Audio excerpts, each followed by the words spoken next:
Assalamualaikum warahmatullahi wabarakatuh. Selamat pagi semuanya.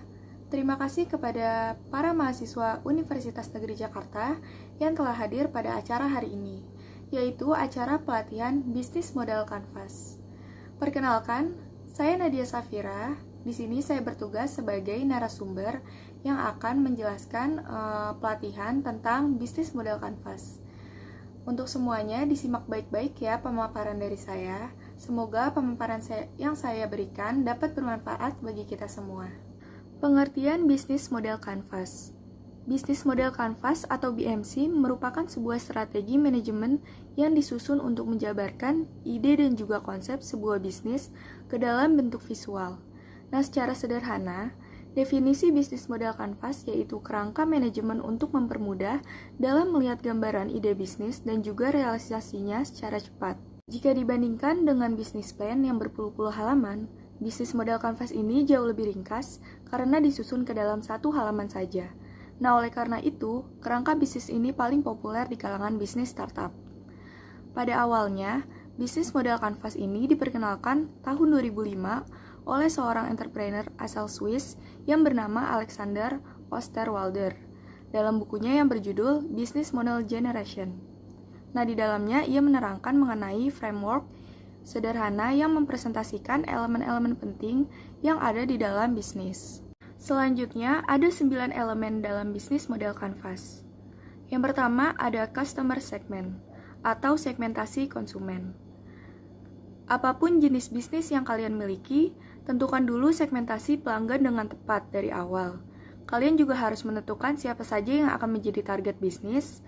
Nah, segmen pelanggan yang mana yang berpotensi membeli produk ataupun jasa kalian. Berikut ini adalah beberapa hal yang dapat dipertimbangkan dalam menentukan segmentasi produk. Antara lain, yang pertama itu customer jobs. Nah, di dalam segmen ini, kalian harus menentukan apa saja hal yang ingin dicapai pelanggan. Masalah mereka hadapi, apa saja kebutuhan yang mereka miliki, dan bagaimana produk atau layanan yang dapat membantu pelanggan. Lalu yang kedua, customer gain, yaitu segmen ini memuat tentang manfaat yang diinginkan atau yang diharapkan konsumen dari usaha kalian. Yang ketiga, customer pain, yaitu segmen ini akan menggambarkan emosi negatif apa yang bisa membuat konsumen mereka tidak nyaman. Nah, resiko apa yang ditakutkan dan hal-hal apa yang buruk. Selanjutnya yang kedua ada value proposition atau proposisi nilai konsumen. Nah, setelah menentukan siapa saja yang menjadi target konsumen, kemudian kalian harus tahu bagaimana bisnis kalian dapat bermanfaat untuk para pelanggan. Nah, value proposition ini akan menjelaskan mengenai poin-poin ataupun nilai yang ditawarkan oleh suatu bisnis untuk segmen konsumennya. Agar lebih detail, dengan menjawab pertanyaan di bawah ini bisa membantu Anda dalam menyusun value proposition yang tepat. Yang pertama itu pertanyaannya, apa saja keunggulan yang ditawarkan ke pelanggan ketika menggunakan produk kalian? Yang kedua, manfaat apa saja yang diperoleh pelanggan setelah menggunakan produk? Yang ketiga, mengapa pelanggan harus memiliki produk kalian dan apa yang membedakannya dari pesaing kalian? Nah, dengan membuat value proposition, kalian dapat mengetahui apa saja manfaat yang diperoleh para konsumen saat menggunakan produk dan layanan kalian nantinya. Nah, di sini kalian bisa menunjukkan keunggulan yang membedakan bisnis kalian dengan kompetitor. Nah, kalian harus menawarkan semua value yang sifatnya unik kepada para pelanggan. Nah, ada kurang lebih 11 value proposition menurut Alexander Osterwalder dan juga Yves Bigneur diantaranya.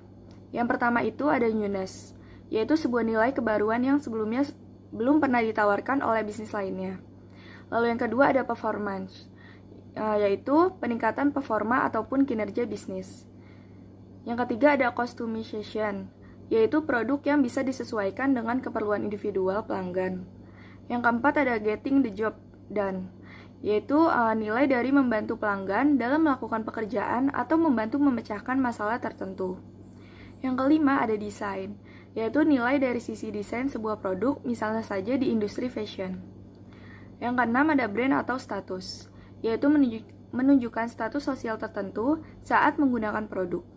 Yang ketujuh ada price, yaitu menawarkan nilai yang serupa dengan harga yang lebih murah atau terjangkau kepada segmen pelanggan yang sensitif terhadap harga. Yang kedelapan ada cost reduction, yaitu nilai yang ditawarkan kepada pelanggan berupa pengurangan biaya dari kegiatan yang dilakukan. Misalnya kepada produk aplikasi kasir, payroll, atau HR. Yang kesembilan ada risk reduction, yaitu nilai yang berupa pemberian garansi terhadap produk dan juga layanan dalam hal pengurangan resiko. Yang ke-10 ada accessibility, yaitu memberikan akses kepada pelanggan yang awalnya tidak dapat memperoleh produk atau jasa tersebut. Nah, misalnya saja program pegadaian yang sekarang bisa memungkinkan pesertanya untuk menabung emas tanpa perlu memberinya secara fisik. Yang ke-11 ada convenience, yaitu memberikan kenyamanan dan juga kemudahan kepada para pelanggan. Selanjutnya yang ketiga ada channels atau saluran. Nah, Channel di sini adalah media interaksi antara bisnis dengan para konsumen untuk menyampaikan produk dan juga layanannya. Nah, penentuan channel ini merupakan salah satu faktor penentu kesuksesan dalam menjalankan bisnis. Pikirkan dengan baik channel apa saja yang akan digunakan untuk menjangkau konsumen. Misalnya saja dengan menggunakan media sosial, website, dan lain sebagainya. Nah, salah satu channel yang paling pas untuk menyampaikan produk kepada para konsumen yaitu melalui website. Dengan membuat website, bisnis bisa membantu kalian untuk menjangkau lebih banyak konsumen secara mudah. Nah, selain itu, website juga menampilkan katalog produk kalian dengan menarik dan juga menjadi tempat para pelanggan untuk melakukan transaksi. Selanjutnya yang keempat ada customer relationship atau hubungan konsumen. Nah, setelah mengetahui dan memahami segmentasi pasar yang sesuai dengan channel yang akan digunakan, maka sekarang adalah saatnya untuk menentukan bagaimana bisnis kalian bisa berinteraksi dengan pelanggan. Nah, pahami bagaimana cara menjalin hubungan dengan pelanggan supaya mereka tidak mudah berpaling ke kompetitor. Contohnya, yang dapat kalian terapkan misalnya saja dengan memberikan potongan harga, mengadakan giveaway, atau menyediakan program membership. Nah, perlu dipahami bahwa karakter setiap pelanggan berbeda-beda. Oleh karena itu, kalian harus memahami bagaimana cara mengambil hati dan mempertahankan pelanggan yang sudah ada. Tidak hanya menjual produk saja, namun juga saat menghadapi komplain, lalu menjawab pertanyaan konsumen, dan lain sebagainya. Selanjutnya yang kelima ada revenue streams atau sumber pendapatan. Elemen bisnis kanvas yang satu ini menggambarkan sumber pendapatan yang berasal dari bisnis kalian. Nah, hal ini merupakan hal yang sangat penting dan perlu dikelola dengan semaksimal mungkin. Cobalah untuk pikirkan bagaimana cara untuk meningkatkan pendapatan bisnis yang kalian rintis. Misalnya saja, selain mengandalkan sumber penghasilan utama dari penjualan produk, seiring dengan perkembangan bisnis, kalian juga dapat membuat program membership atau memberikan pilihan untuk upgrade kahanan dengan harga yang cenderung lebih tinggi. Nah, pahami strategi yang dapat kalian lakukan untuk mendapatkan keuntungan yang lebih besar. Jangan sampai ada produk ataupun kinerja yang tidak digunakan secara maksimal. Lalu yang keenam ada key research, yaitu sumber daya. Nah, agar tetap kompetitif dalam ranah bisnis yang kalian jalani, kalian perlu sumber daya yang sesuai guna mendukung kegiatan bisnis kalian. Key research adalah daftar sumber daya yang sebaiknya kalian miliki untuk mewujudkan value proposition. Nah, untuk key research sendiri dapat dikategorikan menjadi 4 tipe. Yang pertama itu ada physical research, yaitu tempat usaha, bangunan atau gedung, kendaraan, mesin, bahan baku atau produk. Yang kedua, intellectual research, yaitu merek, hak cipta, partnership, paten, dan trademark. Yang ketiga ada human research, yaitu orang yang melakukan kegiatan perusahaan dan sumber daya manusia. Yang keempat, financial research, yaitu berupa saldo tunai, dana, kredit, dan lain sebagainya. Selanjutnya yang ketujuh ada key activities atau aktivitas yang dijalankan. Key activities merupakan sebuah elemen yang ada di dalam bisnis model kanvas yang menggambarkan mengenai semua aktivitas yang berkaitan dengan bisnis. Semua aktivitas tersebut harus menghasilkan value proposition perusahaan. Lalu yang kedelapan ada key partnership atau kerjasama. Key partnership merupakan elemen yang ada di dalam bisnis model kanvas yang berisi mengenai daftar sumber daya di luar perusahaan yang kalian perlukan untuk mencapai key activities dan juga untuk menyampaikan value ke pelanggan. Partner utama bisa berupa third party seperti hanya supplier, mitra bisnis, ataupun perusahaan lain yang mendukung kegiatan bisnis kalian. Selanjutnya yang kesembilan ada cost structure atau struktur biaya. Cost structure adalah elemen terakhir yang ada di dalam bisnis model Canvas. Di dalam elemen ini mencakup pemerataan biaya untuk mengoperasikan bisnis sesuai dengan value proposition.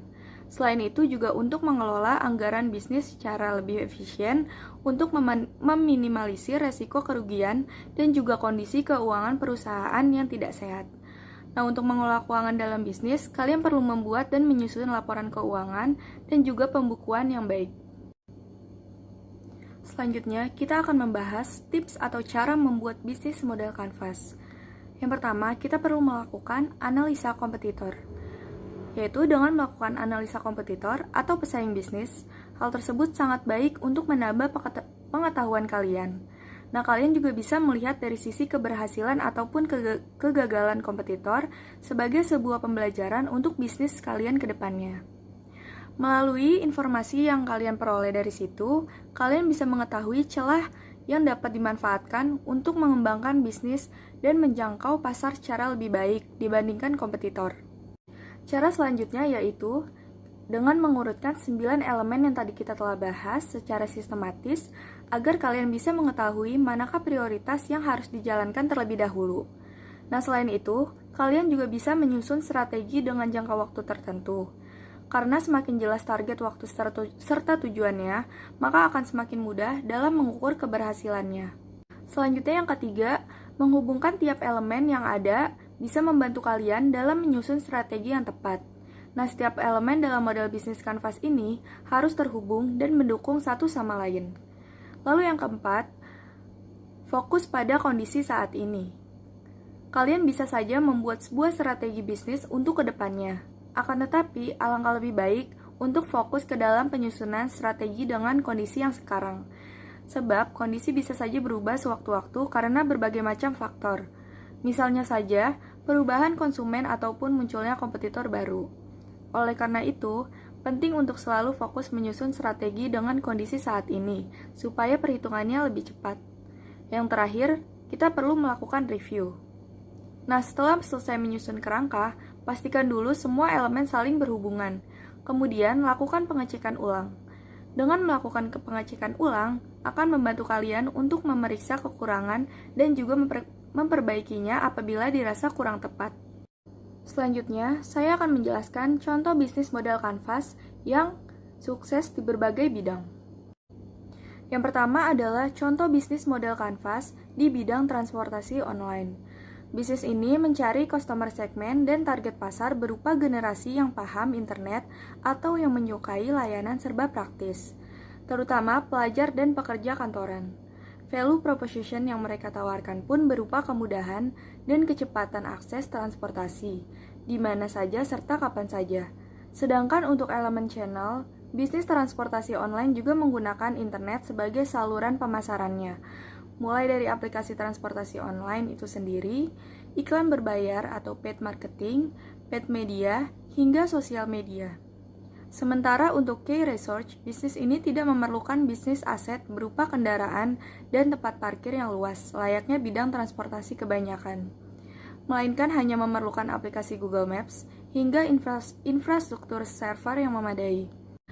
Pada gambar yang saya tampilkan ini merupakan bisnis model Canvas, salah satu bisnis transportasi online yang bernama Uber.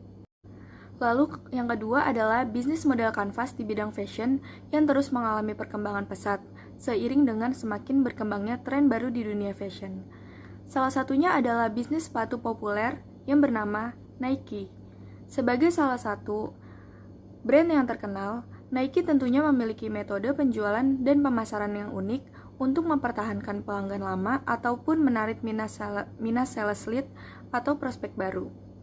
Mereka pun terus melakukan inovasi guna mempertahankan citra merek dan reputasi brand. Dalam model BMC yang mereka gunakan, Nike menyasar customer segmen semua usia, dengan channel pemasaran melalui toko offline dan toko online. Sedangkan value proposition Nike mengasung anyone can be athlete. Mengingat bisnis mereka memang berkembang di bidang produksi sepatu sport. Sementara itu, Key activities mereka berpusat pada proses penjualan serta produk development dan desain. Untuk key partners, Nike bekerja sama dengan pabrik serta tim riset di bidang olahraga dan ilmiah. Nah, berikut ini gambar yang saya tampilkan merupakan BMC dari Nike. Selanjutnya yang ketiga adalah contoh bisnis model kanvas di bidang makanan. Contoh yang bisa kita ambil adalah bisnis makanan cepat saji McDonald. Sebagai salah satu brand makanan terpopuler, McDonald's menyasar dua jenis customer segment, yaitu konsumen secara langsung serta franchise yang ingin menjadi mitra bisnis mereka. Sehingga untuk value proposition, McDonald's membaginya menjadi dua, yaitu menyediakan makanan murah, enak, dan cepat saji untuk konsumen, serta membangun usaha yang menghasilkan lebih banyak profit melalui nama McDonald's untuk franchise. Maka dari itu, revenue stream McDonald's pun berasal dari hasil penjualan makanan serta biaya lisensi dan royalti dari franchise yang tersebar di seluruh dunia. Baik, cukup sekian pelatihan bisnis model kanvas kali ini. Semoga dapat bermanfaat bagi kita semua. Kurang lebihnya mohon maaf. Wassalamualaikum warahmatullahi wabarakatuh.